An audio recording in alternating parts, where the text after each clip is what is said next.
Donald Trump ने एक और बड़ा फैसला लिया है जिसने दुनिया भर के तकनीकी पेशेवरों, खासकर के भारत के लाखों युवाओं को चौंका दिया है। उन्होंने घोषणा की है कि अब H-1B वीजे के लिए आवेदन शुल्क लगभग 83 लाख रुपए सालाना कर दिया जाएगा। ये बदलाव 21 सितंबर 2025 से लागू होगा।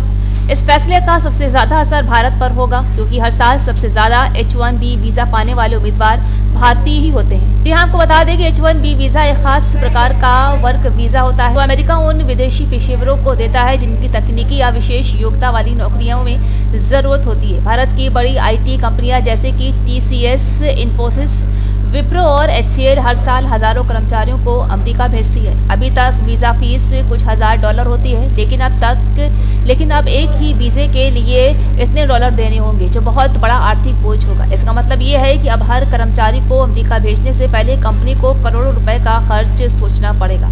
ट्रंप ने ये फैसला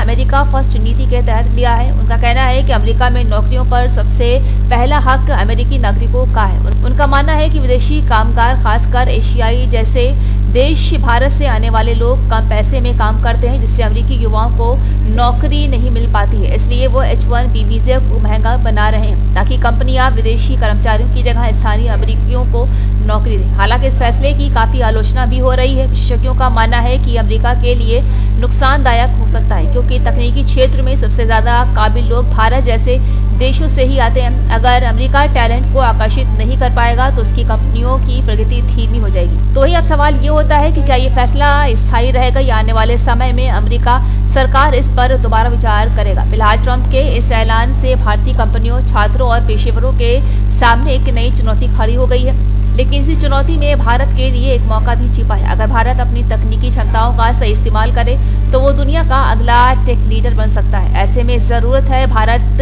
सरकार और निजी कंपनियां मिलकर इस मौके का फायदा उठाएं ताकि टैलेंट को भारत में ही बेहतर मौका मिल सके।